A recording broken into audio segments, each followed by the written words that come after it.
نحمده ونصلي ونسلم على رسوله الكريم. بسم الله الرحمن الرحيم. يا أيها الذين آمنوا لا تقدموا بين يدي الله ورسوله واتقوا الله إن الله سميع عليم. صدق الله مولانا العظيم وصدق رسوله النبي الكريم الأمين ونحن على ذلك لمن الشاهدين والشاكرين والحمد لله رب العالمين. إن الله وملائكته يصلون على النبي يا أيها الذين آمنوا صلوا عليه وسلموا تسليما. الصلاة والسلام عليك يا سيدي يا رسول الله وعلى آلك صحابك يا سيدي يا حبيب الله. الصلاة والسلام عليك يا سيدي يا نبي الله وعلى آلك صحابك يا سيدي يا نور الله صلی اللہ علیہ وسلم. حمد و صلاة کے بعد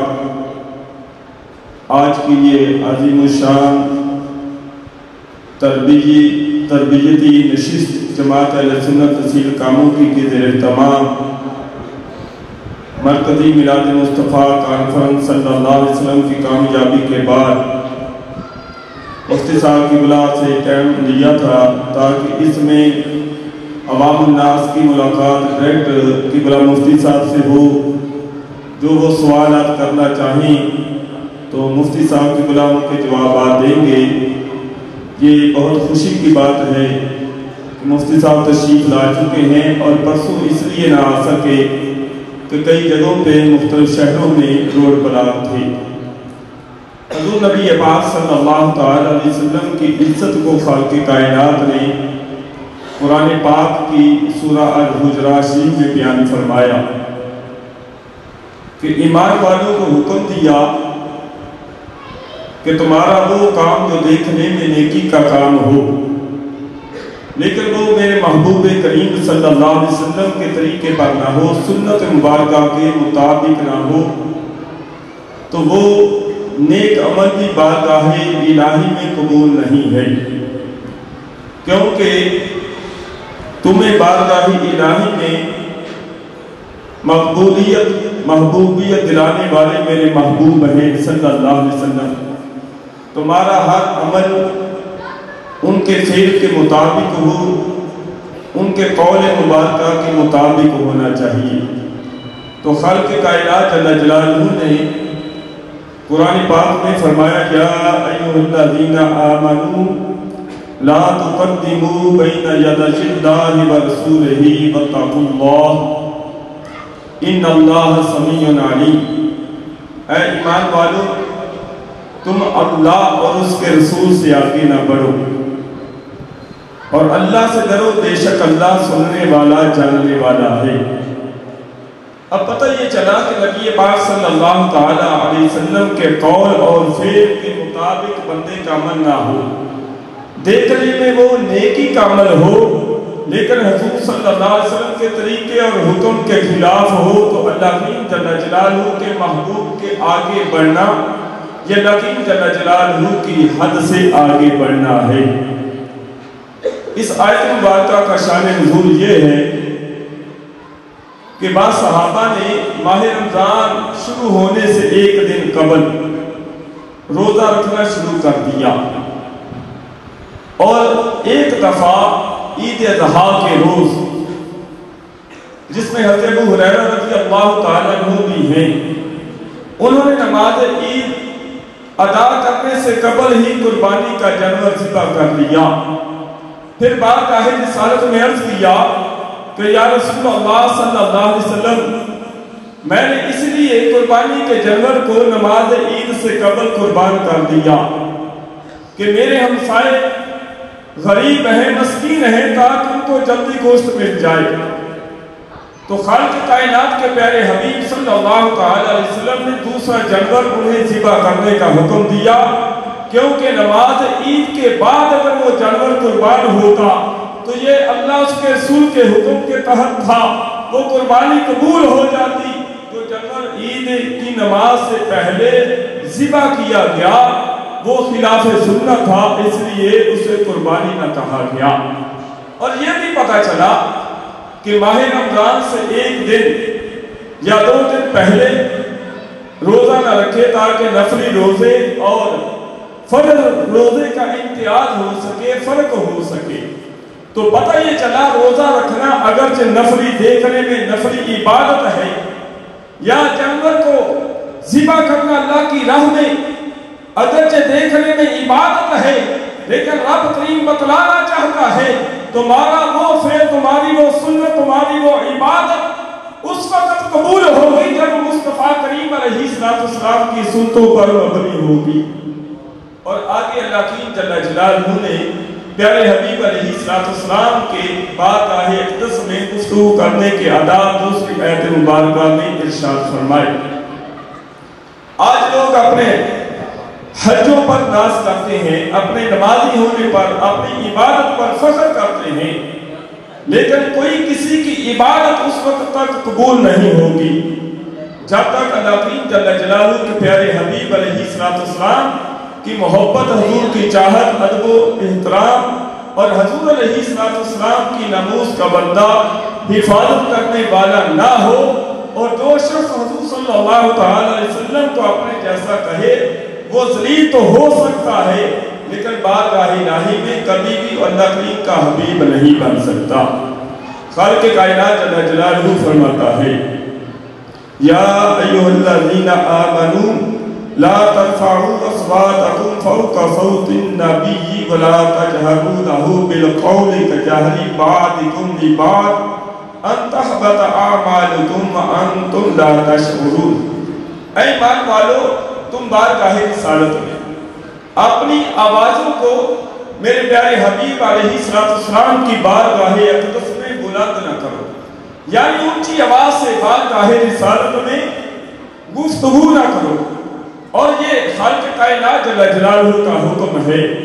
فرمایا جس طرح تم گفتگو کرتے ہوئے، بات چیت کرتے ہوئے، کلام کرتے ہوئے ایک دوسرے کو ان کے ناموں سے پکارتے ہو، ایسے بھی میرے محبوب صلی اللہ تعالی علیہ وسلم کے نام کو، ان کی عزت کو، ان کی جو ہے ناموس کو ملحوظ خاطر رکھنا ہے۔ اور جس طرح تم آپس میں ایک دوسرے کو اونچی آواز سے چلا کر بات کرتے ہو، ایسی تمہیں بات کرنے کی اجازت بھی نہیں۔ ان تحبط اعمالکم وانتم لا تشعرون، جو اس حکم آنے کے باوجود پھر ایسا کرے گا تو اس کے اعمال ضائع ہو جائیں گے، اسے پتہ بھی نہیں چلے گا، اس کے شعور میں بھی یہ بات نہیں آئے گی۔ یہ آیت مبارکہ کا شان نزول یہ ہے کہ حضرت ثابت ابن قیس بن شماس رضی اللہ تعالی عنہ، یہ وہ صحابی رسول ہیں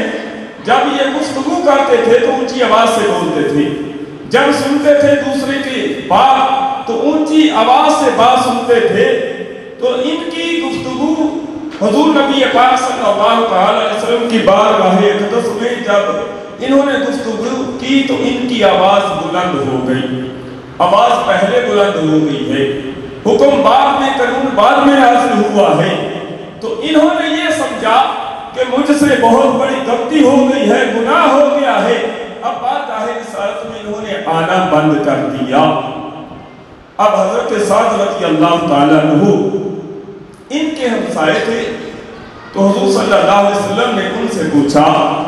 کہ اے سعد یہ بتاؤ ثابت ہمارے پاس کیوں نہیں آتے؟ انہوں نے عرض کیا یا رسول اللہ صلی اللہ علیہ وسلم پوچھ کر بتاؤں گا۔ جب حضرت سعد نے ابن ثابت سے پوچھا کہ آقا و مولا صلی اللہ علیہ وسلم فرماتے ہیں تم ہمارے پاس کیوں حاضر نہیں ہوتے، تو انہوں نے یہ کہا کہ میں حضور کی بارگاہ اقدس میں اپنی آواز بلند کر کے جہنمی ہو چکا ہوں، اس لیے حضور علیہ السلام کے پاس نہیں جاتا۔ تو جب حضرت سعد نے مصطفیٰ کریم علیہ السلام سے عرض کیا حضور حضرت ثابت یہ کہتے ہیں کہ کلام کرتے ہوئے میری آواز بلند ہو گئی ہے اور میں جہنمی ہو چکا ہوں، تو میرے مصطفیٰ نے فرمایا کہ کہہ دو وہ جنتی ہیں، کیونکہ قانون بعد میں بنا ہے اور ان کے لیے یہ عذر تھا، وہ اونچا بولتے تھے اور اونچا سنتے تھے۔ عذر میں اور حکم اور پھر بعد میں جب مطلقاً حکم نازل ہوا تو کوئی صحابی بھی بارگاہ رسالت میں اونچی آواز سے گفتگو کرنے کی جرأت نہیں کر سکتا تھا۔ تو ہمیں پتہ یہ چلا اس آیت سے، یارو جب آقا علیہ السلام کے برابر کسی صحابی رسول کی آواز خالق کائنات کو گوارا نہیں تو خالق کائنات کسی بھی آدمی کو مصطفیٰ کے برابر کیسے پیدا کر سکتا تھا؟ لہذا کوئی شخص اپنے بیٹے کو بلند آواز سے یہ کہے بیٹا، یا کوئی باپ کو اپنے یہ کہے کہ ابا جی یا بھائی کو بلائے بلند آواز سے، تو جیسے وہ ایک دوسرے کو بلاتے ہیں ایسے بھی مصطفیٰ کو نہیں بلانا۔ اور یہ بھی پتہ چلا کہ ان کے حضور جب بات کرتی ہو تو نرم لہجہ ہو، آواز آہستہ ہو اور ادب و احترام یہ ملحوظ خاطر ہو، تو خالق کائنات جل جلالہ ایسے لوگوں کو بہت زیادہ پہلے سے زیادہ مصطفیٰ کی عزت کرنے کے بدلے میں خالق کائنات عزت عطا فرماتا ہے۔ صرف ایک آیت اور ایک حدیث اس کے بعد گفتگو ختم کرتا ہوں۔ یہ آیت نازل ہونے کے بعد صحابہ کرام کا یہ طرز کلام ہو گیا، ان کا انداز تھا کہ جب بھی وہ گفتگو کرتے بارگاہ رسالت میں، خاص کر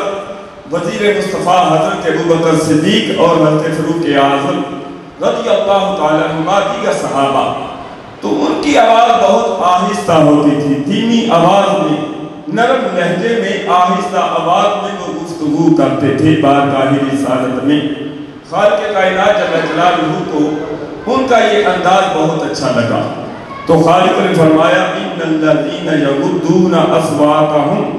عند رسول اللہ اولئک الذین امتحن اللہ قلوبهم للتقوی لهم مغفرۃ واجر عظیم۔ بے شک وہ لوگ اے پیارے حبیب صلی اللہ علیہ وسلم جو گفتگو کرتے ہوئے، کلام کرتے ہوئے، بات چیت کرتے ہوئے آپ کی بارگاہ اقدس میں آپ کے پاس اپنی آواز کو آہستہ رکھتے ہیں، دھیمی لہجے میں وہ گفتگو کرتے ہیں اور آپ کی بارگاہ اقدس کا لحاظ کرتے ہوئے اپنی آواز کو آہستہ رکھتے ہیں، خالق فرماتا ہے اے محبوب ان لوگوں کے، آپ کے صحابہ کرام کے دلوں کو ہم نے جانچ لیا ہے، پرکھ لیا ہے، تقوی کے لیے، طہارت کے لیے، پاکیزگی کے لیے، اور ہم نے ان کے دلوں کو پاک کر دیا ہے۔ ان کے لیے مغفرت ہے، بخشش ہے اور بڑا اجر عظیم ہے۔ تو پتہ یہ چلا صحابہ کرام کو ادب و احترام کے بدلے میں جو دولت ملی وہ یہ ہے کہ خالق فرماتا ہے تمہاری گفتگو کا انداز آہستہ بولنے کا